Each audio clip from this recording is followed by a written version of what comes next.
are mine now. You belong to me. Today we're going to play a new fun game. Hello and welcome to the Twin Peaks podcast. My name is Dan. My name is Nicole. Nicole, it's episode 60. This is our 60th. Oh, get out of town. It's number 60. Wow. Only another 9 to go, and then we can rest the podcast, put it to rest. We've reached our goal. So snow-based movies, we're going to be talking about Wind River and 30 Days of Night. After that, we're going to pick our films and our theme for the next episode. And the final section is Stitch Up, where one of us has to watch a terrible film. This time it was my turn to watch a terrible film because you lost 4 on the bounce, didn't you? Yeah. And it's my turn, so I haven't watched one for ages. I remember I put it on last night, actually, truth be told. And yeah, it just occurred to me, I was like, I haven't watched a Stitched Up for about 2 months. It's crazy. And I was like, oh no, now I've got to do this work. Yeah. Before we get to that part, the first section, we just talk about anything we want, what we've been up to and what we've been watching and that sort of thing. We've had a little break, haven't we? We've had a extended period of time off. We've had quite a big break, which has been kind of nice. I've kind of missed it. I haven't seen you in like over a month, so it's been weird not talking to you. I know we were saying this before we started recording, weren't we? That we haven't recorded for a month. We haven't seen each other for a month. But it was Christmas, and then I was tucked up in bed for the last 3 weeks with COVID. So I haven't done an awful lot. I mean, I had a nice Christmas. It was lovely. But last couple of weeks is a bit of a blur and not much has happened really because I've been tucked up in bed with a little pandemic flu, which was very nasty, but mild symptoms. So one of the lucky ones, I felt really rough, tucked up in bed, awful headaches, like flu-like symptoms. And I tested positive for the COVID. I was meant to stay in for 10 days. I stayed in for 2 weeks, 14 days. Did you get another test done to just confirm that you don't have it anymore? No, nobody's, because we've got these COVID apps like the NHS app and all of that stuff, and they ring you as well. They ended up ringing me every day for about 4 days. Like, are you staying in? I'm like, yep, I'm staying in. And then they ring me the next day. They're like, are you still staying in? I'm like, yep, I'm still staying in. They're like, oh, well done. Good. Like, thanks for doing your bit. And I was like, there was no way. Like, even if it wasn't a pandemic and it was just a normal like flu, there's no way I would have been going out because I feel like death. Yeah. Well, I didn't feel that bad. I wouldn't say death. It might be. You felt like shit. I felt like absolute crud. Yeah. But it wasn't as bad as it could have been. So yeah, it's a real thing. So and I caught it from, I think it was from a shared surface. So like really super easy. I didn't have any close contact with anyone that had it. Super contagious. It must be this variant, I'm guessing. It's just jumps on you from 3 meters away. How can you can't fight that, can you? Put your masks on and sanitize your hands as much as you can. But at the end of the day, if it's, maybe I don't want to go down this COVID rabbit hole. To protect yourself as much as you can, but which is very funny. It's funny. It's just my illness amusing. No, it's not. No, I was very concerned when you messaged me to say that you got it. I was like, fuck, I hope you're okay. Because I feel like it's quite common to get COVID now over in the UK. Yeah, here in Oz, there was like a couple of cases. There was a few cases in Sydney. And like every state blocked their borders from Sydney and you weren't allowed to go in just because, there was 20 cases around. That's how strict we are here. That's the way to do it.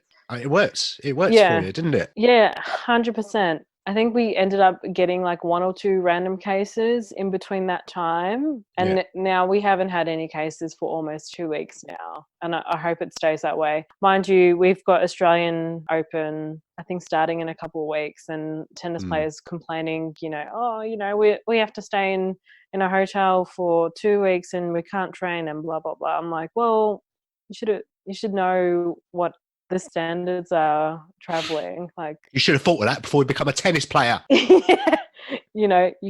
could possibly win thousands of dollars and you're gonna complain of sitting in your hotel for a couple of weeks. Yeah, I'll do it. Yeah, I'll step in for him. Maybe me and you can step in for him. Is it tennis? Australian Open? Is that tennis or is it something else? Tennis. Is it golf or cricket? Glorious sport that you clearly enjoy. What, tennis? Yeah. I tried playing it once, and I used to play badminton a lot when I was a kid, and I just used to whack the badminton. What's it called? A shuttlecock. That's right. I just had a flashback to an 11-year-old boy saying, "Oh, it's a shuttlecock." um, so when I played tennis for the first time, I just lobbed it. I whacked it, and I could never get the hang of it, of tennis. Yeah. But I'm pretty much better now. I've got a little cough, and I'm a bit chesty, and I'm a bit tired, but I'm pretty much better. So we can continue recording the podcast, and all is well. Tenet arrived. Oh yes, we could finally fucking talk about this film. Did you watch it? You haven't watched it yet. I watched it. Let's Tenet then. Let's Tenet. I mean, it's. I didn't love it. Okay. I thought it was all right. It's a really interesting idea. The action scenes were great, but the more I think about it, the more it just doesn't make any sense, and I What just way? can't get past that. So, okay, Tenet is a fairly new film, so spoilers for Tenet. If you haven't seen Tenet, turn this off immediately. The bit that I didn't understand the most was the forwards and backwards fighting, shooting people. What's happening there then? What's happening? Why is there a backwards team and why is there a forwards team? I didn't get it. And what were they shooting at? Is this near the end? The final action scene. I've forgotten what happens exactly. Well, they keep talking about this pincer movement, don't they? They're like, oh, they're pulling a pincer movement. One team is moving forwards in time, and the other team has been inverted and they're moving backwards in time. Which I get that. I get that this thing can make objects go backwards in time. It inverts time. But I just didn't get why there was two teams of people.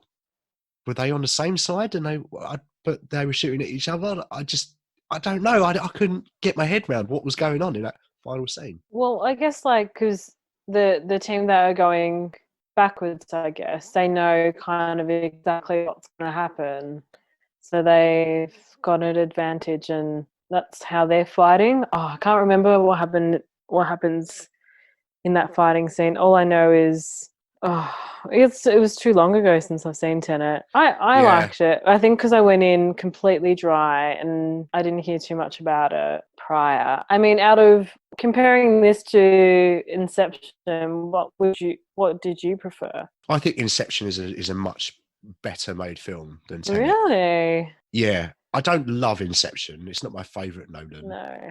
But it makes sense. Like if you think about it and you can drill down in, maybe I just didn't, maybe you just say I completely missed out of Tenet. I watched it just as I was starting to get ill. So maybe I wasn't concentrating fully enough on it. But I was so excited to watch it. I was so excited to sit down. I've been desperate to watch it, as you know. And I just sat down and was like, this is cool, but what's happening?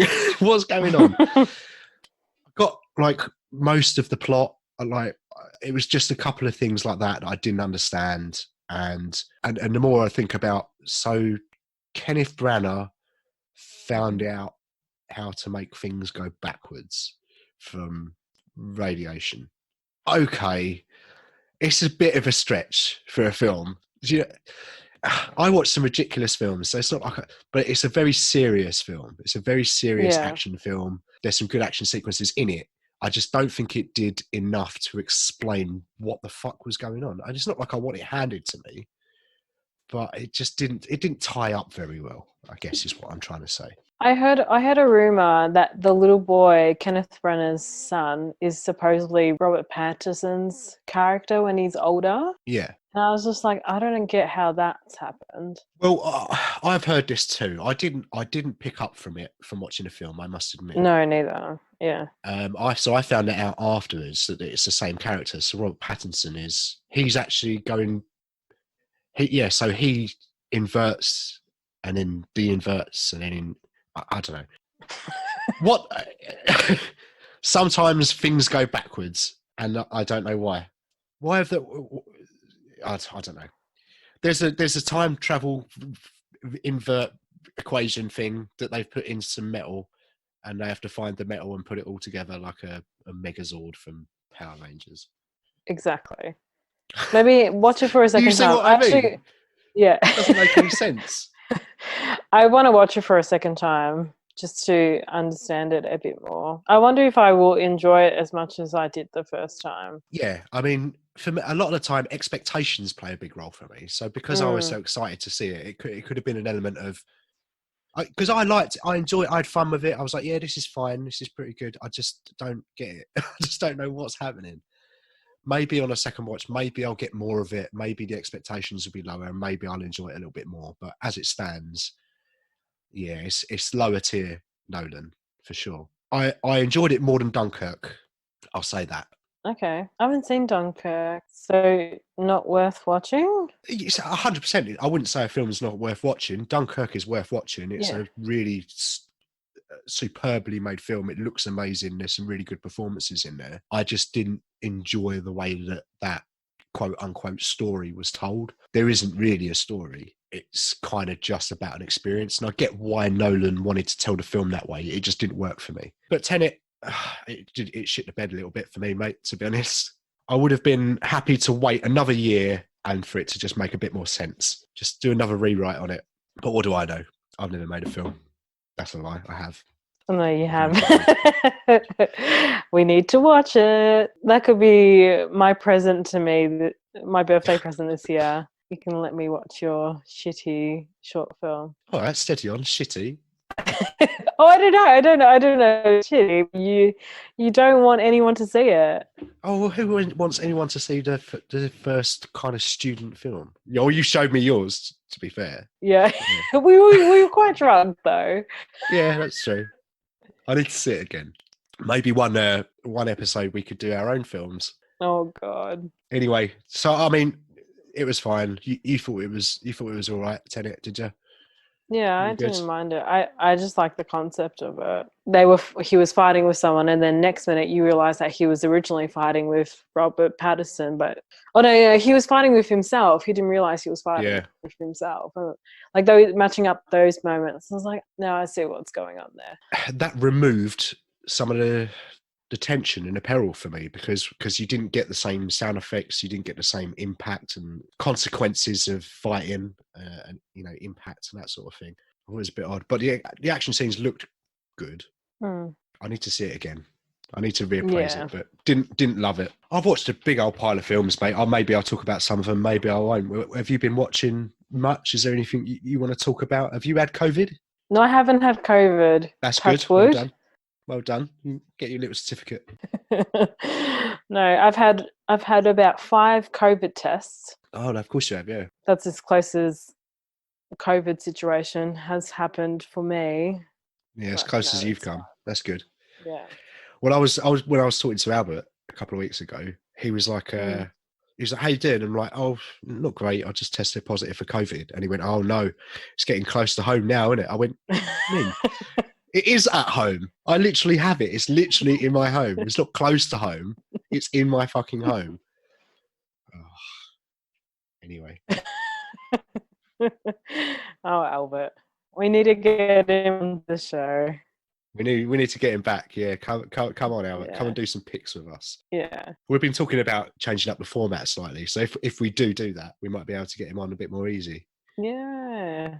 And get some other guests on as well, maybe. Get some other guests on, yeah, if they fancy it. It's basically, we might be changing up the format a little bit going forward. We might not, but we're thinking about changing things slightly so we can still get a weekly show out because we've been doing it fortnightly.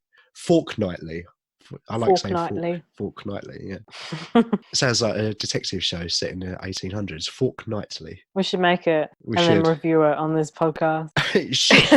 1 out of 10. 1 Justice League. Fucking terrible. Stitch-worthy. Stitch-worthy. What else have you been watching? Because we haven't recorded for a month, there's a big old pile of films, which I'm not going to talk about every single one. What was my film count for last year? Let's do that. Oh, yeah. I just got over the 366. I think I got to 368 last year. Well, you hit your goal. That's good, considering you've been working and stuff. I've just checked. I did 390.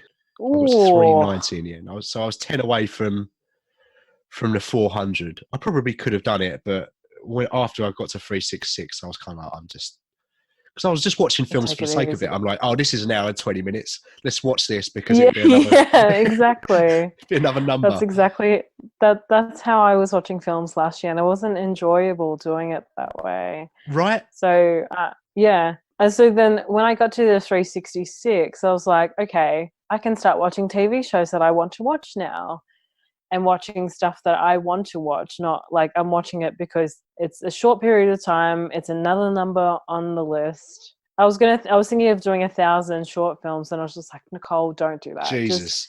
if you want to watch a short film, just watch them at your own leisure. Just watch it. Yeah. Yeah. That's what I'm going to do this year. I'm still keeping an eye on what I watch and I'm still doing a count, but that's only really so I can record what I've actually watched, more for the podcast, really. I'm not doing a numbers thing. I'm not going for one a day. I'm not going for 300. I'm not going for 400. No, nothing. No. In fact, over the last couple of weeks, while I've been really ill, all I've been doing really is watching shows. I watched seasons 3 to 9 of The Office, the American Office. Oh yeah. Which is a good show. It's funny. It's so easy to put on in the background because I didn't want to concentrate too much. They're only 20 minutes long. I can fall asleep, go in and out, easy to follow, funny jokes, lighthearted. Yeah, I had fun with that. And then I watched The Mandalorian, the Star Wars show, which is really good. Worth watching. What, definitely. A lot of people like it. I mean, I don't have Disney Plus, so I've had Disney Plus for about a month or two now, and I can't remember why I got it. Oh, because I wanted to watch Turner and Hooch, I think. And then oh yeah, and then I just ended up keeping it. And everyone keeps talking to me about how good The Mandalorian is, and I'm not really a Star Wars fan, so I'm hesitant. Like I'll go and watch every new Star Wars at the cinema because it's an event and it's quite Albert enjoys Star Wars, so we tend to go together. And it's usually him saying how brilliant it is and me saying how terrible it is. Sometimes we have a commonality, but there's only a couple of Star Wars films that I really enjoy. I love Empire, I love Rogue One, and I think The Force Awakens is quite good. Outside of that, I don't really like any other Star Wars films. But The Mandalorian is a really good little, like, self-contained show, but it does expand into the wider Star Wars universe. But it's just its own thing. It's like a little Western show. There's a different thing that he needs to do every episode, and it's got a cool soundtrack. Ludwig van Göransson did a really, really good job on the score, and yeah, it's heisty, rescue a person, get a piece of information, do a thing, don't think about it too much, good action. It's a lot of fun. I think it's a really well made and fun show. It's just a bit of fun and easy to watch, like 40-minute episodes. You're in and you're out. And I ended up binging the whole 2 seasons in like 2 or 3 days. So I'd recommend that. Even if you're not a fan of Star Wars, I think it's quite a good show. Okay. I didn't care too much for Baby Yoda. I thought he was a bit of a prick. But all the other stuff I thought was really good. Have you got anything that you've been watching that you want to talk about? Well, I've been to the cinema twice this week. Have you? Yeah. Twice this week? Oh, twice within a week. Last Tuesday, I went to go see The Dry, which is a new Eric Bana film. And a couple of weeks ago, during the Christmas break, me, my brother and my sister-in-law, we did a 2-day road trip down near the Grampians. There's like a bunch of silo art. Oh, yeah. And one of the towns, the next town from Rapanya, it looks deserted. But they've shot the Flying Doctors there, and they shot the main city town for this film, The Dry. And it's about Eric Bana's character. I'm pretty sure he's a detective or a lawyer. And he heads back to his hometown because his old schoolmate has passed away. And he goes to the funeral, and his mate's family want him to kind of investigate and just to make sure, so they get everything right. Typical Australian film, mostly about crime. Crime, yeah. But it was good. I liked it. Okay. Eric Bana can be quite good in some things, I think. He's got quite good intensity about him, I think. That tortured comedian, isn't it? Because he was a stand-up, wasn't he? Before? He was a stand-up comedian, yeah. You wouldn't think. I forgot the show that he used to do. But you would watch him then, and you watch him now, and you're like, well, it's a complete. He seems like a completely different person. Yeah, well, he's a It's really proper funny. actor now, isn't he? He's an actor. Yeah. I'm not sure if it will get to the UK. Yeah, it'll be a little while before we get it, I think. Yeah. I've written it down. I'll keep an eye out for it. But worth watching. Eric Banner. Eric Banner not being Bruce Banner. He's not too bad to look at. Bruce Banner? Is that a joke? No. Eric Banner was Bruce Banner in the Ang Lee Hulk film. Is that what his name was? Bruce Banner. Yeah, Bruce Banner is the Hulk Is man. the Hulk? Yeah. Oh. If you go on Mark Ruffalo's IMDb, you'll see that he's credited as Bruce Banner. Bruce Banner Yeah. in Bruce. Avengers stuff. Yeah. Brilliant. Not bad to look at. Oh, yeah, Not I can bad see to that. look at. Oh, it's knocking the mic all over Yeah. the place. Yeah, I could see that. Oh, Quite attractive to the eye. Likes cars. Australian. Proper Australian as well, isn't he does like us. I haven't seen that film. What's it called? The Beast? he? He Yeah. does like a documentary about him driving cars and maybe building cars as well. It's one car that he fucking loves and he's had it forever. Mm. And I think he's crashed it a couple of times and written it off and he just keeps rebuilding it. That was quite good. I quite enjoyed that. But I enjoy cars and I want to call him Bruce Banner. I'm just going to call him Bruce Banner. I enjoy Bruce Banner. And he's not bad to look at if you like that sort of thing. Yeah. All right. And then the other film I watched on Saturday was Promising Young Woman. Oh, you watched this? I did.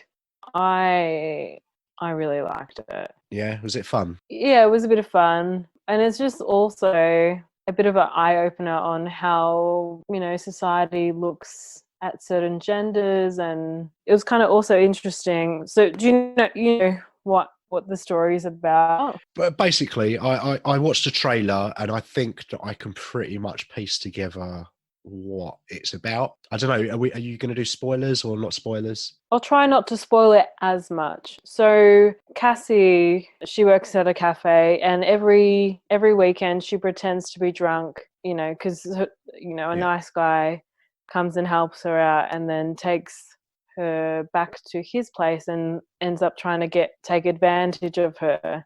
And then when he's about to do that, she catches him out on it. I didn't expect a couple of things to happen near the end. I won't spoil that. No, don't spoil it. I really liked it. I thought, well done, well played. It looked like quite a lot of fun to me. I thought it looked quite good. I was quite looking forward to watching this, so I'm jealous that you've already seen it. I won't say any more on it. They were the two films that I've seen in cinema. I've watched a few things online, but I feel like we've spoke a fair bit in this first section. We have spoken a fair bit. Is that the cue to move on? Shall we get on to the next part? Yeah, maybe. All right, so let's move on to section 2 then, where we're going to be talking about Wind River and 30 Days of Night because of snow films, which was my idea. So whoever comes up with the topic idea has to do the topic intro. So I got a little intro for you, and just for a change, it's a quiz. So I'm going to get my quiz hat on. But we were going to talk about different types of snow and what snow texture was like and stuff. Or maybe the questions that you're going to ask me. I don't know. Maybe. You don't know. Ooh. Maybe. I could start off with a bit of advice. Don't eat yellow snow. Don't do that because that probably tastes like yellow. Here we go. Question number 1. There are 6 questions, by the way. There are 6 questions. Okay. All right. Question number 1. Aled Jones sang the following for which 1982 snow-based film? We're walking in the air.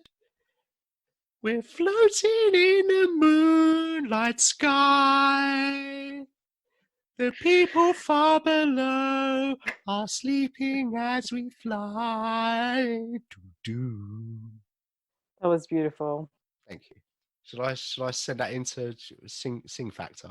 You should. Do you know it? Are you aware of that song? Have you heard those lyrics before? We're walking in the air. You don't know that? Where were you in 1982? I feel like it's like a Life of Brian kind of reference. Clearly not. He's a very naughty boy. That sounded a little bit like We're Life of walking in the Brian. air. Yeah, it does. Walking in the air. He was just walking in the air. What film was it from? I can give I you. don't know. I'll give you a multiple choice if you like. Was it A, The Thing? Was it B, The Snowman? Or was it C, Blade Runner?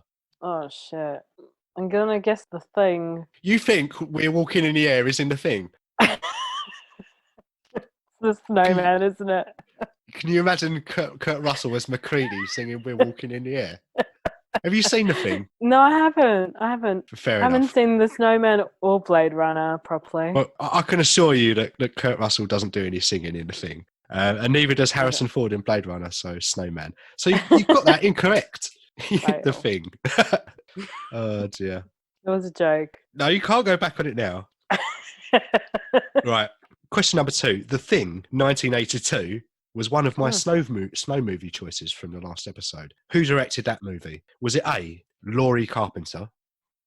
Was it B, John Carpenter? Or was it C, Lou Carpenter? John Carpenter. Correct. Question number 3. Snow White is a film with the word snow in the title. Oh, look! I see what you've done there. Yeah. Can you name the 7 dwarfs? You get a point for each one Oh, of them that you name. Fuck you. Oh no! Do.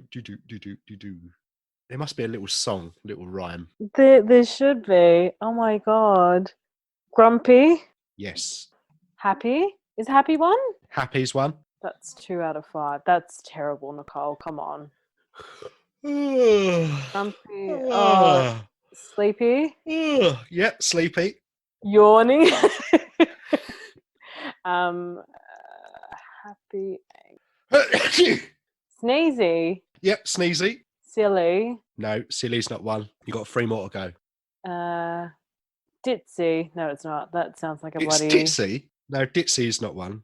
I think that's all of my goes. You got no more in the tank. No, I got no more in the tank. Well, you got 4. You got more than I would have got. The ones you missed were dopey. Oh, of course. Of Of course, course. Dopey. Of Fucking course, dopey. idiot. Yeah, How dopey of me not to know. indeed. Doc. Oh, yeah, I wouldn't Because- have got Doc. One of them has a medical degree, apparently, and Bashful. There was one called Oh, yeah. Bashful as well. So you got 4 out of 7. That's pretty good. I mean, you helped me with 2 of them. Let's be fair. I mean, yeah, I'll let you have them. Thanks, mate. Question number 4. How tall is the world's largest snowman in the world? You've got to be kidding me. Is there like a competition? I think it's a Guinness Book of Records thing. So, biggest snowman ever built. How big was it? Was it A, 25 metres? Was it B, 34 metres? Or was it C, 38 metres? 34. 38. Oh, I looked at pictures of this online and it's 38.04 metres or 125 foot. and how wide? I don't know. I didn't measure the girth. Oh. It'd be very thick, I imagine. It needs a wide base for all the support. In length, it's 2/3 the size of the Leaning Tower of Pisa. And it was built in Austria. Question number 5. Where is the 2022 Olympics scheduled to be held? Is it A, Beijing? Is it B, Calgary? Or is it C, Vancouver? Vancouver, I believe. Incorrect. Is it Beijing? It's Beijing. I mean, there's time for a change. We've still got time. We've still got a year. So it might change. It Yeah. could change to Vancouver. You never know. And then if it does change to Vancouver, then we'll go back to this episode and say that you were right. Right. Last question. I didn't realise how random these questions were until I just started. These thinking. are very. They're not really movie based, are they? No. Right. Last question. Question number 6. In the winter of 1620, when the River Thames froze, a fair was held on the water. What was the name Oh. of the fair? Oh. Was it A, Frost Fair?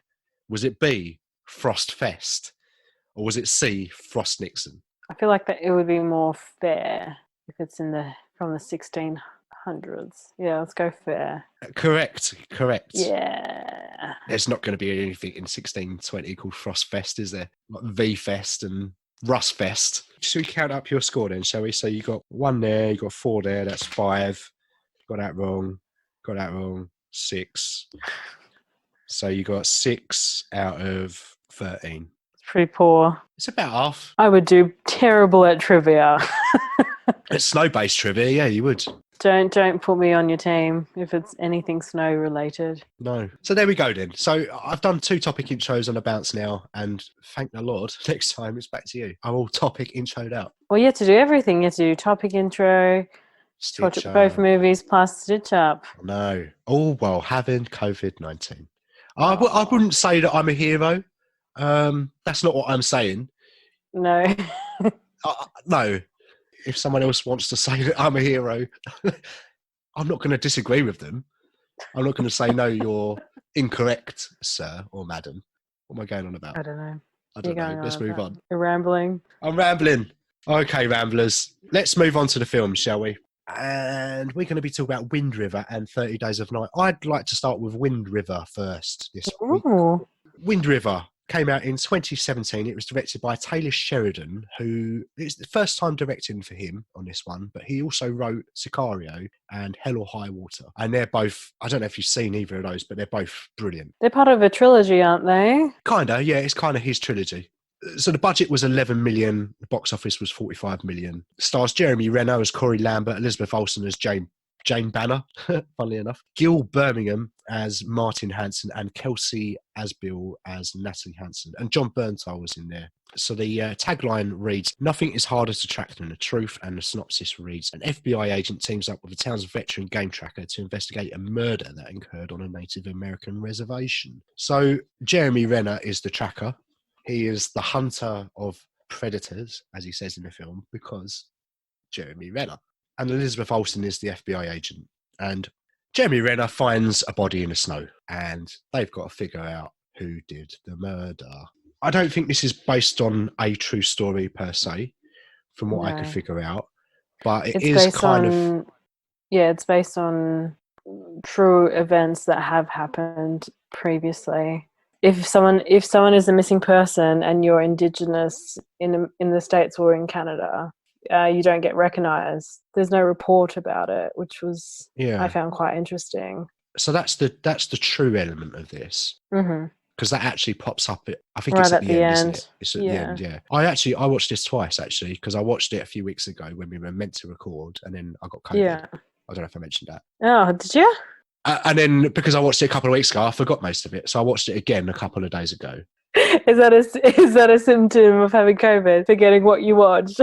Yeah, no, that's just a symptom of being me, forgetting everything that you do ever. So it's based on true events, things that have happened, circumstances, things that the director had overheard while he was staying in South Dakota.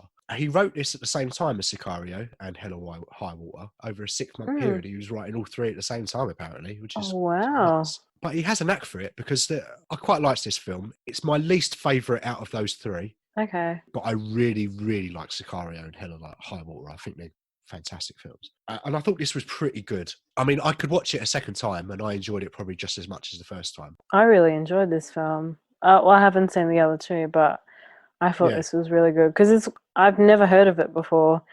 And like, I rented it and it was super cheap to rent. So I was like, oh, it mustn't be that good, but I thought it was great. Yeah, I thought it was pretty good. The things that I didn't like about it were Elizabeth Olsen's character, Jane. We learn almost nothing about that character. She's meant to be young, and I guess the point was that she was meant to be close to the age of the women that are missing in the film. Right. Because obviously the story is about Natalie and solving her murder, but the parallel to that is that Jeremy Renner's character, Corey, had also lost his daughter some years earlier. So you've got all of that going on in the background. So I felt like Jeremy Renner's character, they went quite deep into Renner's character, but they did almost nothing with Olsen's character. And I thought that was a bit of a letdown. I feel like it could have been 10 or 15 minutes longer, this film, and it would have been fine. It wouldn't have outstayed its welcome for me. I think it's about an hour 45, something like that, hour 50. It's not often that I say a film that should be longer, but I would appreciate this to being a bit longer with characters a bit more rich. And I don't love Jeremy Renner. He's all right. He's just Jeremy Renner. I haven't watched him in many films, to be fair. He's in the Marvel films, isn't he? Which you probably he's the Arrow boy in the Marvel films. But he's just Jeremy Renner. In whatever I see him in, he's just Jeremy Renner. He's a bit kind of emotionless. Resting bitch face constantly. Resting bitch face, yeah. But every time I see him, all I can think about is that app that he released a couple of years ago. And I can't get anything, I can't think of anything else. There's a little bit of a distraction on that. But it's just Jeremy Renner, and whatever I see him in, he's always the same. He's very good at being Jeremy Renner, but it's just always Jeremy Renner. And I didn't love his casting in this. I feel like they could have cast someone with a bit more depth. But those are the things that I didn't like. The things that I did like, I loved the sound of it. I loved the atmosphere, the location. How did they make this on 11 million? I thought that was pretty crazy. Yeah. That seems really low for this type of film for me. And as you say, it's two people from Marvel films. Their salaries must have been quite high. I don't know how they managed to make this for only 11 million. That's very true. I like there's a couple of good cut shots that they did. So when they rocked up to Chuck's house and he comes running out the back and Jeremy Renner hits him and then goes to hit him and kicks him in the face, and that was a really nice cut shot. Yeah. Oh, what was the other really good cut shot? It was at the end. That's right. She's knocking on the door. Yeah. She's knocking on the door and then goes back to the night of what happened to Natalie, that she was visiting her boyfriend, and they spent some time together, and then all of his workmates came back and one of the guys was being a complete dick, and then it just got out of hand and got a bit graphic. Yes, it was very graphic. That was about 10 or 15 minute segment, I think, wasn't it? Mm-hmm. And that's where you see John Bernthal. And John Bernthal ended up being Natalie's boyfriend, but his mates come in and they rape and they murder both of them. Well, she goes running because, she just wants to get away from the situation, but she ends up dying because of inhalation of how cold it is outside. Her lungs freeze, basically, and she dies in the snow, and then that's where Renner finds her. But that just reminded me of another thing that I had an issue with. So when Renner first finds the body, and he goes, "That's Natalie. She could only have come from one of two places." And that was at the start of the film. So I was thinking, all right, so film's over then. Just go to one of those two places. But then they end up milling about and following tracks for a little bit of the film. But they didn't need to. Just go to those two places immediately. And that's what they ended up doing. They ended up going to the drill workers' cabins, which is where she had come from. But they even said at the very start of the film, it could be here or it could be the drill workers' cabins. And I noticed that the second time I watched it, and I was like, problem solved. Yeah. There were things I really liked. There were things I didn't care for. And it sort of balanced out. I really liked that last shootout, which was my favourite scene. Yeah, that was one of my favourite scenes as well. It was really good. It was tense, but it was a little bit Jeremy Renner saves the day. And I was like, oh. So I liked a few things, disliked a few things.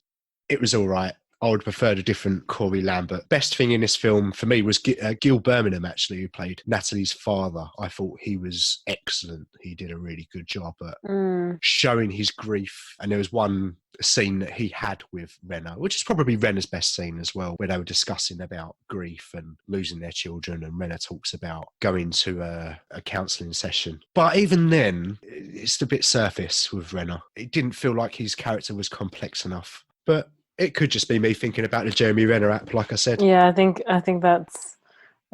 too much in your head. Well, I haven't seen him in many things, so maybe I need to watch a few more things to be on par on what you think of him. I'm going to send you a video about this Jeremy Renner app and see what you think about it afterwards. There's a few quite graphic things as well, like when her mum is up in a room and she's cutting her hand. Like, I felt that very full on. Yeah, it was very grim and dark in places, wasn't it? Yeah. And I think I guess maybe they could have leaned a little bit more into that. But yeah, that was a very difficult scene to watch, and also the attack scene was dark. Yeah, that was dark. Nasty. But that's what the film was about. So I'm glad that they showed that. Outside of those two scenes, I feel like it wasn't very graphic at all. But maybe it could have been done with being a little bit more hard hitting in places. But it was just telling the story of a missing young woman. So I think it achieved what it needed to achieve, in my opinion, and shining a light on these things that are going on. I had no idea. I'd never heard of any of this stuff. Obviously, people go missing, but for some reason they don't count Indigenous women women as part of the statistics of missing persons, and it's something to do with federal land and some bureaucratic reason. Yeah. Also in the film, when, they did the autopsy, they're just like, oh yeah, she died because, she ran in the snow and she was running away from something and from, her lungs freezing up. And they were just going to go with that. And they're like, no. Like, obviously there's a bit more backstory to it. And they were kind of brushing it off, which may have happened in many of those other cases. Yeah. Which is, it's pretty shit. It's actually kind of similar to the movie The Dry. Let's wrap it up, shall we? Let's do some final thoughts on it then. So I really liked the tone of it. I really liked the sound. Nick Cave did the music, did the sound design. It was a pretty gripping story. Jeremy Renner was Jeremy Renner. Elizabeth Olsen got a couple of emotional scenes, but she didn't get an awful lot to do outside of that. All in all, 7 out of 10 for me. So pretty good. Balances out. What about you, mate? I like this film, so I'm giving it an 8 out of 10. Do you reckon you'll watch it again? Yeah, I would even buy it, I think. Yeah? Yeah. I watched, there was a few scenes that I had watched a couple of times. Maybe I need to watch the rest of the trilogy. I would watch Sicario and Hell or High Water. If you liked this, I would definitely go and watch those. Should we move on to 30 Days of Night, which was our second snow-based film? Yeah. Yeah, let's do it. So 30 Days of Night came out in 2007. It was directed by David Slade, who also directed Hard Candy and a Twilight film. So he's a bit of a vampire aficionado, maybe, as all the good vampire films. The budget was 30 million and the box office was 76 million. Wow. So the cast, Josh Hartnett as Eben Olsen, Melissa George as Stella Olsen, Ben Foster as The Stranger, Danny Houston as Marlowe, and Mark Boone Jr. as Bo Brower. This is the second Melissa George film we've done. We did Triangle, and now we're doing 30 Days of Night. Yeah. And Josh Hartnett. I think it's our first Josh Hartnett film, isn't it? I don't think we've done any others of his. Well, we should do Pearl Harbor, and that will be the second. Oh, fuck off. There's no way I'm watching Pearl Harbor. I'm shattered that it's more than 2 hours long, because that would definitely be stitch-worthy for you. Stitch-worthy, yeah, definitely. It's such a bad film. Okay, the tagline for this is "They're coming," which is not the greatest tagline in the world, is it? I mean, that could be a tagline for a porn film about an orgy. Tagline reads, "This is the story of an isolated Alaskan town that is plunged into darkness for a month each year when the sun sinks below the horizon. As the last rays of light fade, the town is attacked by a bloodthirsty gang of vampires bent on an uninterrupted orgy of destruction. Only the small town's husband and wife sheriff team stand between the survivors and certain destruction." Peril. You're right, friend. I'm all right. I'll soldier on. I'll soldier on. Be a hero. I'll be a hero. I'll be a hero. 30 Days of Night. So we've done a synopsis. So first thing I'll say about 30 Days of Night is Sarah loved it. In my opinion, no, I didn't watch it with Sarah. I spared her and I watched it on my own because she fucking hates it. She calls it 30 Days of Shine. 30 Days Shine. The first time I ever saw this film, I thought it was fucking brilliant. I didn't love it as much this time. Mm-hmm. There are things that didn't make sense. There are things that I didn't like. But the thing that I liked most was the location and the setting, again, because I just think it's a brilliant idea for a vampire film. Why would they not go to that part of the world where it's dark for a month? Of course they would. And they would just have at it and just go and launch an all-out munching session on the humans, which they do. So I think the location, the setting and the tone, like it could have been this film could have been a lot better than it ended up being. It had all of the ingredients there to be a very, very good film, but they did shit the bed a little bit on a few things, I think, which I'll talk about. I'm glad that I had a feeling that you were going to be like, this film was fantastic. And I was just like, oh, I wish I was. agree with you, Sam. Oh, Dan. Sam. Who is Sam? Yes. I mean, I went into this film thinking it was good. Like I said, first time I watched it, loved it. Second time I was like, yep, still pretty good. And last time I watched it was like, yeah. Again, there are things I love and then there are things that I don't care for. So it's got a few things that I really enjoy in a film. People are stuck in a place. They've got nowhere to go. remote, no help is coming, because Ben Foster plays the human sort of helper of the vampires, and he sort of marches into the town early on in the film, destroys all the satellite phones, and basically stops them from communicating from the outside world. He gets locked up. He's hamming it up. He's loving life as a vampire's assistant. He wants to eat raw meat, and Josh Hartnett, the town sheriff, gets very suspicious of Ben Foster because he wants to eat some raw meat. Foster's in the cafe and he orders his red meat, his raw meat. And Josh Hartnett comes in and he's like, "Why are you ordering raw meat? Are you a strange fellow?" And Ben Foster's like, "Yes, I'm very strange." I'm paraphrasing. But then out of nowhere, Josh Hartnett's wife just arrives. And just before that scene, she had just crashed her car. And I didn't get how she got from one scene to another. I guess what I'm trying to say is that there were some continuity things in this film where I didn't quite get where the characters were or how they arrived at certain places. Well, she was trying to get to the airport. She was. She crashed her vehicle and she had to get picked up by the sheriff's assistant. But then she just arrived at this cafe. And I feel like there were some other scenes that got cut out between those. It just didn't feel like it flowed very well. Yeah. The all-out vampire attack I thought was excellent when they did the overhead shots of all the carnage when they first attacked the town, and you see the blood splatter across the white snow. I thought that looked really good. There were some close-ups, some shaky cam close-ups that made it hard to see some of the action, so I didn't care for that too much. But the overhead shots I thought were great, and I'd like to see a little bit more of that, a little bit more of the graphic nature of it. It was brutal in places, but not brutal enough, in my opinion. They cut away from some of the decapitating scenes. I'd like to have seen some more heads coming off, I think. I was a bit bored by it, to be fair. Were you? Yeah, I don't know. What bored you about it? I didn't, maybe because throughout the film I wasn't enjoying it, so I wasn't really absorbing this film at all. It just didn't grab you? It didn't grab me at all. I have seen this film before, and when I watched it, I think I was probably a teenager when I watched this film, and I thought it was quite good then. Now I'm just like, oh, it's all right. Well, I still enjoy it. I think it's a decent vampire film with some decent ideas in it. A pretty good cast. I did not care for the ending. When he puts a bit of blood in him just to fight off the other vampires. It was a little bit like they've survived for 29 days. It's like you've got about 4 hours to go until the sun comes up, and now you decide to inject yourself with vampire blood. Yeah.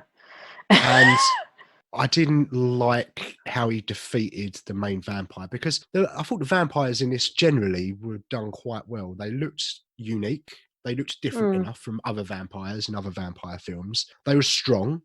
You got a sense of how strong they were, how long they'd survived. And then all Hartnett had to do was inject himself with vampire blood, become a bit strong, and punch him through the head. And literally, he punched him through the mouth, and he face fisted him, basically. I thought that was a bit of a weak, crappy comic booky ending. It is based on a comic, this film.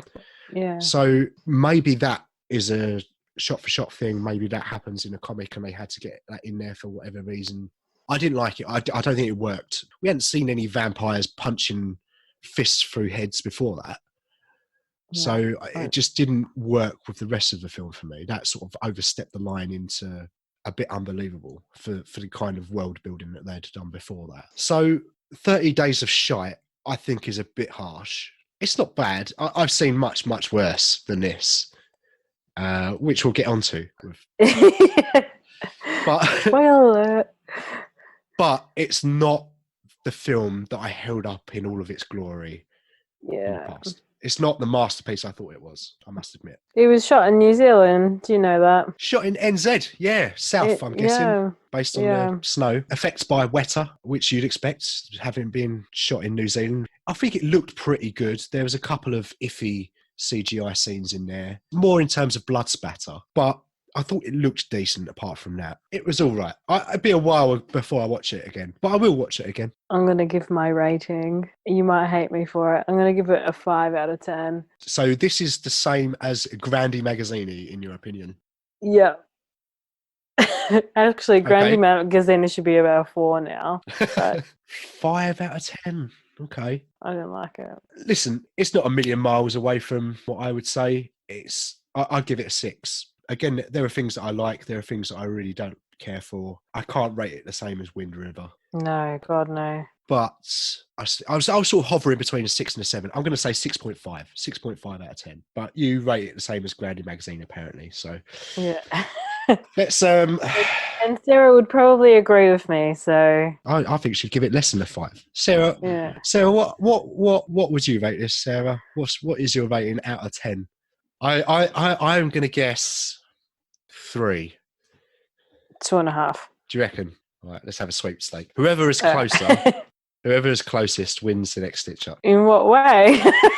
In the way that they don't have to watch the next Stitch Up film. No, I'm joking. She'll just side with you so that I've got to watch the next one. Aw, friend. So, snow movies done then. Shall we move on to the next part of the show where we pick our theme and our films for the next episode? As I've done 2 in a row. It's back to me. And what are you going for? I'm going for time loop films Okay. because you guys have done time travel before. Correct. As you're the chooser of the topic, you have to go first. Here we go. So number 1 is Before I Fall. Okay. Number 2 is Palm Springs. And number 3 is Run, Lola, Run. Run, Lola, run, Lola, run, run, run. If you have orange hair, run, run, run. Run round the corner and maybe you'll see someone you recognise from your past or future. Good. Excellent. Good choices, mate. I'm going to give you my 3 now. Go on. My first choice is Tenet. No, not really. I was like, oh. No, not really. Right, my 3 picks. My first pick is Primer. Ooh. And I've just ordered this on DVD and it arrived last week. Hey. Not available on Blu-ray, unfortunately, in the UK, so I had to order it on DVD. My second choice is Predestination. For the 3rd time picking it on this podcast. Sounds like a threat. It is a threat. And my third pick is Looper.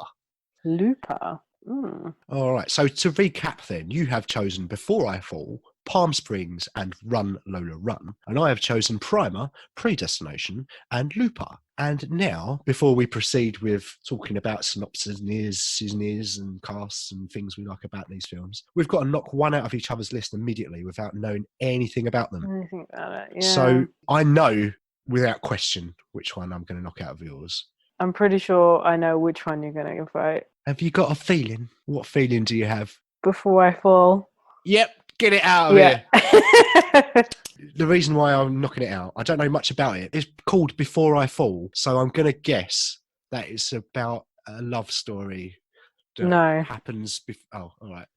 I thought it was like a double meaning name, like Before I Fall in Love with this person, and then time travel. No, it's about schoolmates. She goes. Her day keeps on repeating it because she goes to this party, and as they're driving home, she looks at her phone.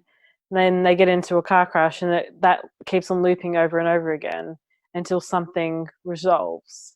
Right. I thought out of those 3, it would be the film that you would get rid of first. So I was right. You were right. Oh, should I be an asshole? Well, it's why change the habit of a lifetime.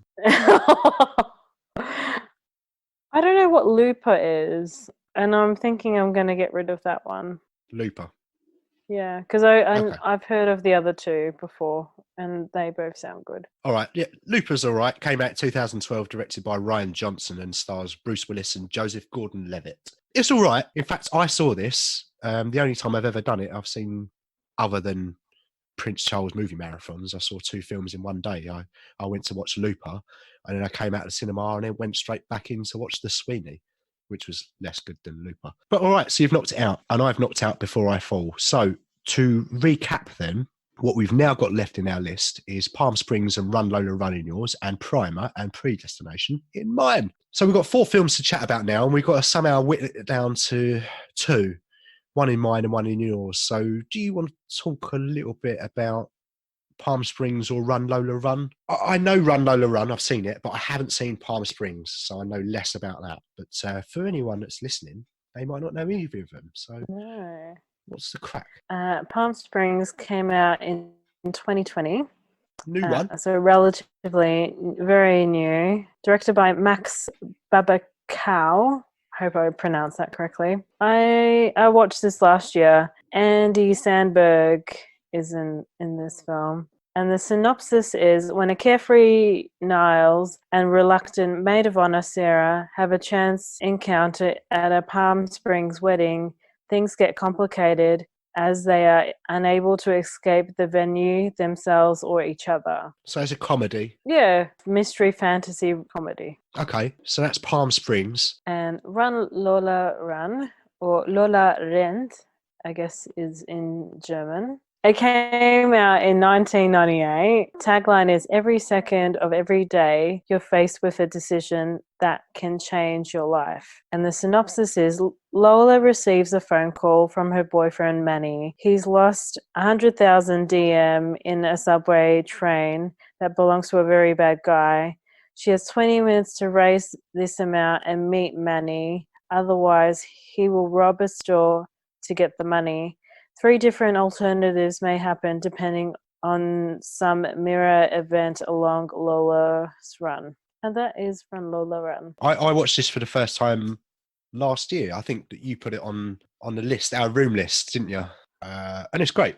It's a great film. Yeah. I haven't seen it in a while. If you don't choose it, I might just watch it just for the sake of it. I'll tell you a little bit about mine then. So Primer came out in 2004, a while ago now. I remember this coming out and I remember really wanting to watch it because it was a very low budget film. I think the budget is maybe $10,000 on this. Oh, wow.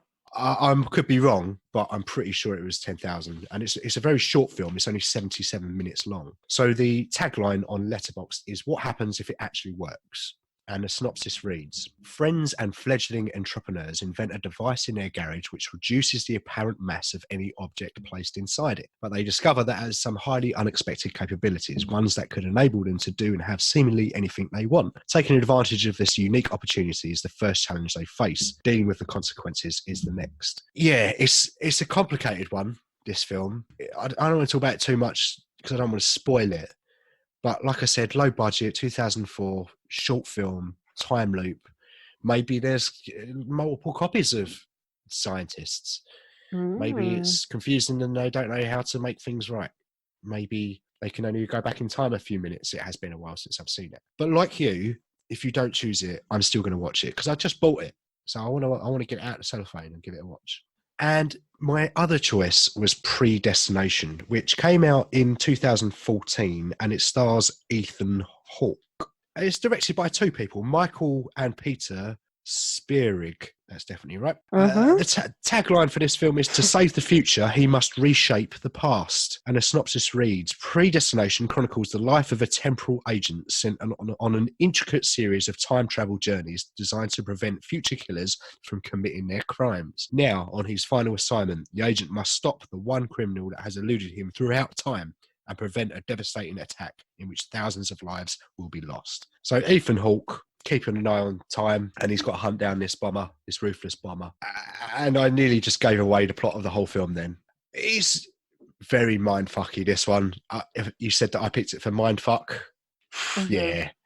But it's good. I mean, I like it. I thought it was great. I bought it and I need to see it again. So whatever way you go out of mine, I think I'll be equally happy. Yeah, so they're my 2 films. So are you any closer to deciding what you want to watch out of my 2? Because I think I know out of yours. You go first. What do you want to say? I'm going to knock out Run Lola Run because I watched it last year, so I've seen it not last year, the year before. But yeah, I've seen it relatively recently. Good film. I'm not quite ready to watch it again, and I haven't seen Palm Springs, and I've heard some good things about it. And it's a comedy. It's a bit of a laugh. We don't do that many comedies on this show.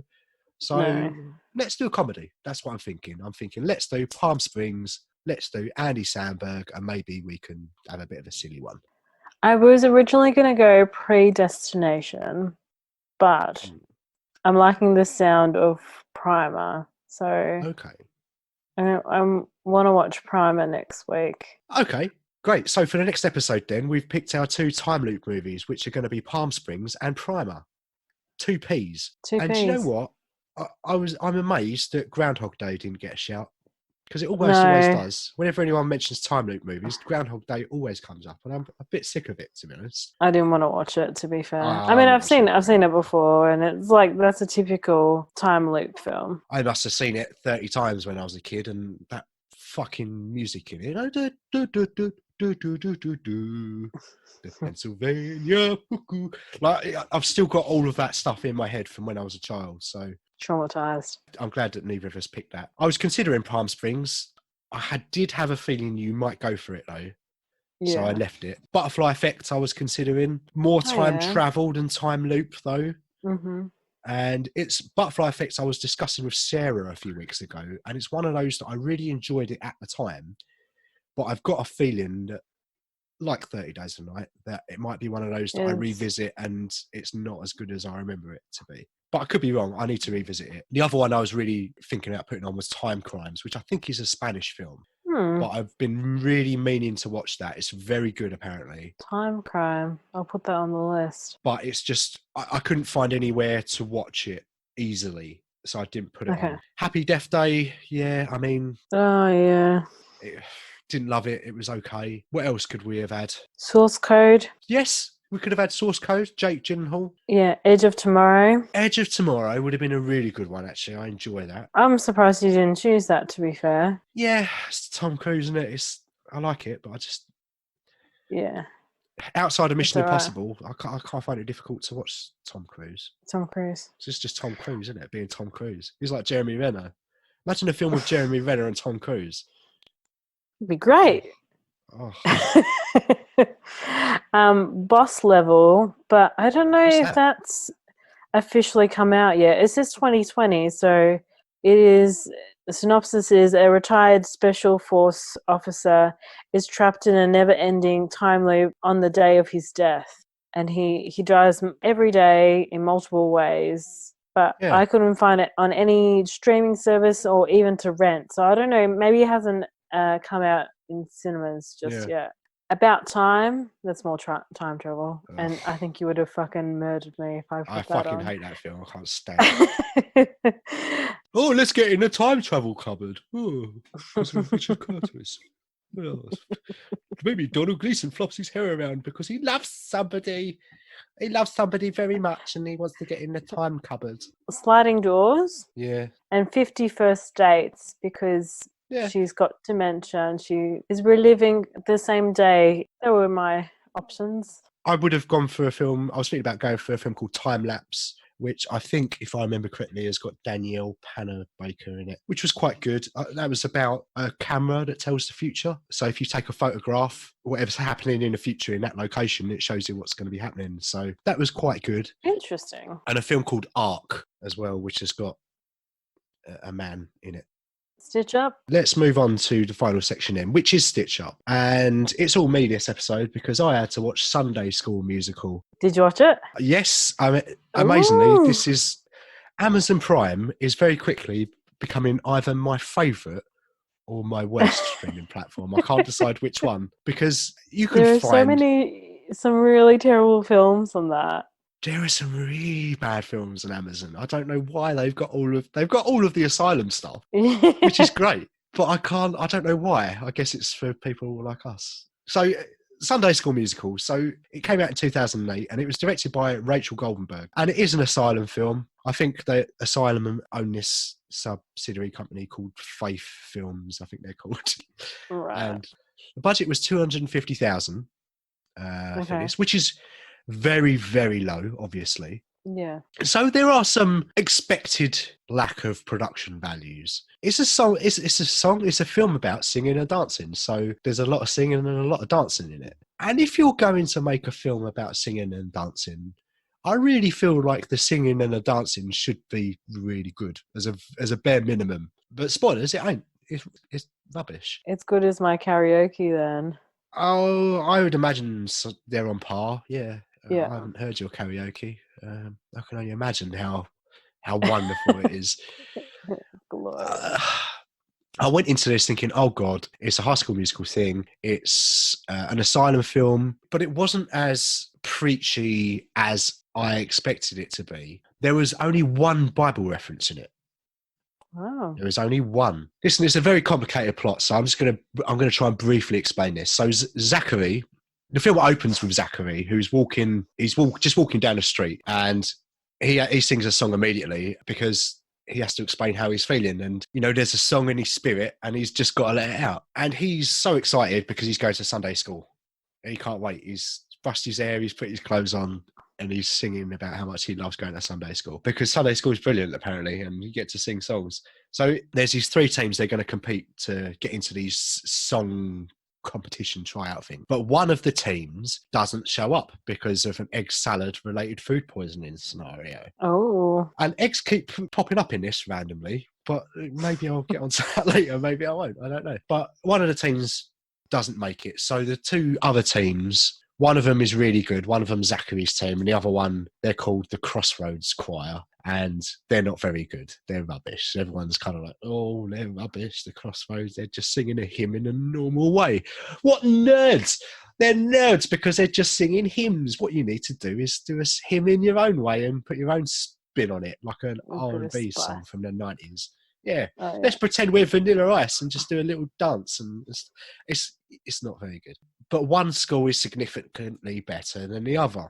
So plot moves along a little bit. Turns out that Zachary has to move schools because his mum loses her job and all of their money, and his dad is fighting in the war in Afghanistan. So there's a whole sad subplot going on. Even though, like, he's really happy and he loves going to Sunday school musical, also he's really sad. So Zachary has to change schools, and would you believe it? The school that he goes to is the bad choir school. So as a punishment, he gets told to go to the bad choir and he's got to listen to them singing. And he's kind of like, these guys are really bad. These guys are really bad. I'm not helping them because they're the enemy. I'm not going anywhere fucking near them. And then they have a cooking class. And the first class that he goes to, right, he ends up meeting a young woman called Savannah, who is also in this bad choir. And there's a bit of beef between them because she's in the bad choir, like they're rivals and stuff. And they're in a cooking class, so they have to make what I presume is a cake. But the teacher stands up in front of the class and he goes, "Okay, class, open your book to page 51." And then they just follow a recipe. Is that what a cooking teacher does? They just say they just give them a book and say, "Read that." Is that what a teacher does in cooking? I don't know. Have you never had a cooking class? Do you know... that was a long time ago, though. What happened? I remember burning my fingers when I was trying to make coffee brownies. Yes, maybe a little bit of it was that, actually, but I feel like the teacher was much more involved. But the teacher's like, just read your book. Go nuts. Go nuts. And then, hilariously, Zachary doesn't know how to crack an egg, so Savannah shows him. And then later on, Savannah makes an egg-related mistake, and it's weird. I don't know. Eggs keep coming up. Maybe eggs are a religious thing. Easter eggs. I don't know. I'm making that connection. No. I don't know. Is when Christ was born, he laid an egg. I don't know. Maybe there's 12 songs in it, I think, and there's a lot of them singing what's on their mind.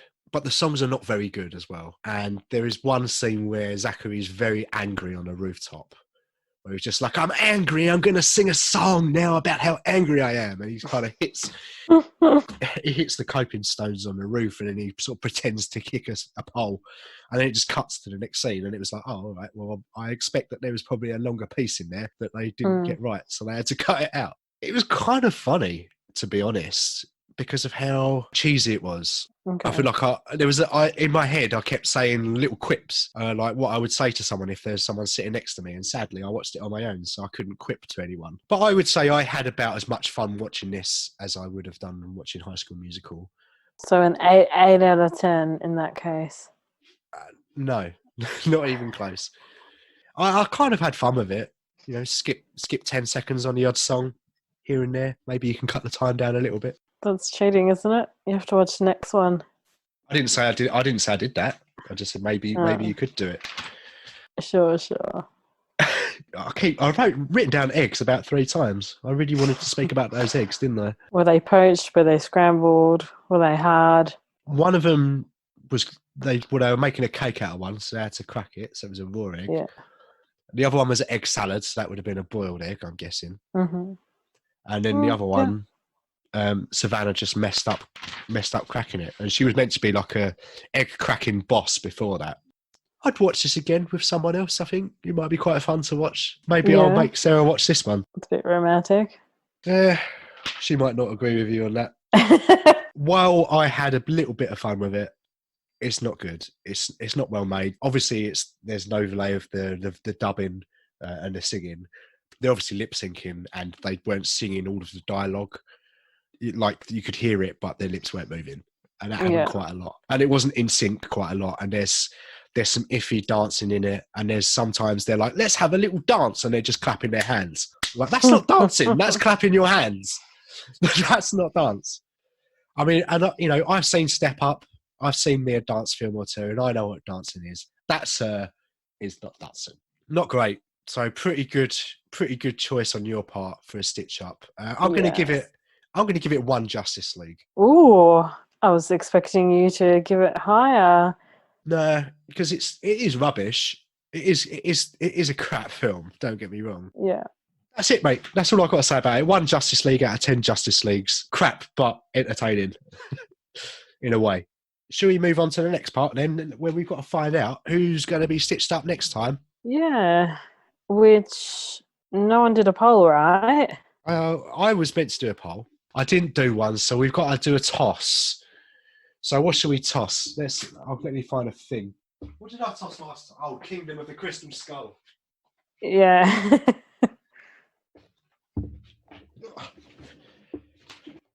Just for this episode, we're going to toss Superman 4: The Quest for Peace. Oh. Okay, here we go. So, do you want heads or do you want tails? I'll go heads. I chose for you The Love Guru, and you chose for me The Amazing Bulk.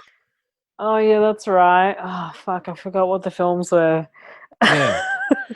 So, you chose heads. So, I guess if heads come up, then I've got to watch The Amazing Bulk. Is that how we're playing it? Yeah. And if it's tails, you've got to watch The Love Guru. All right, let's go then. Let's try and get a good toss on this. Okay. It has landed. Oh, no. It has landed on tails, I'm afraid. Right there. I don't know if you can see that. Yeah. I'm glad that you're wearing pants. Me too. I may not have made that maneuver if I wasn't wearing something on my testicle area. But it's landed in between my legs on tails, which means that you've got to watch The Love Guru. Great. Fantastic. Okay, so we've got to pick the films now for the next poll. I know what I'm choosing for you. Do you know what you're choosing for me? I do. You've got to thank my mum for this. Oh, really? Your mum's getting involved now, is she? Well, it's funny. She's just discovered Tubi, so she tends to watch films on Tubi, and she was watching this film, and I was like, "Oh, this looks a bit strange." And then I went on Letterboxd. I was like, "Oh, 1.9 stars, perfect for Stitch Up." God, I'm really curious. It's called Jack the Giant Killer. Oh, Jack the Giant Killer. But it came out in 2013 because there's a couple of versions of this. Is this like a Jack and the Beanstalk type affair? Someone buys some so. magic beans and they have to climb the magic beanstalk. Well, I think he looks like he's going to kill like a giant dragon or Godzilla kind of thing. I don't know. So monsters in it? Yeah. I think so. It looks like we might have a monster versus monster scenario in the next Stitch Up poll then, because I am choosing for you an asylum film that I've been meaning to pick for a while, and it's called Atlantic Rim. Okay. And I guess I really just wanted to say the word rim, and I hope that you lose so I can keep saying rim during that episode as well. For the next poll then, you're going to be doing that, and it's Atlantic Rim versus Jack the Giant Killer. Where's that poll going to be, mate? That poll is going to be on my Instagram on Chikanika. Awesome. Well, if you want to catch up with the show, you can do at Twin Peaks Pod on Instagram. You can email the show at twinpeakspod@gmail.com. I'm on Instagram at flick.face. And yeah, if you want to support the show, head over to Ko-fi/Twin Peaks Podcast. And that is about it, I think. Is there anything else that I've forgotten to mention? I mean, We should say goodbye to Mr. Norris at some point. We should do. We should say goodbye to Yeah. Mr. Norris, but that's your bit. I don't want to step on your toes because that's Okay. your bit. Goodbye, Mr. Norris. Goodbye, Mr. Norris, and see you next Tuesday, Australia. See ya.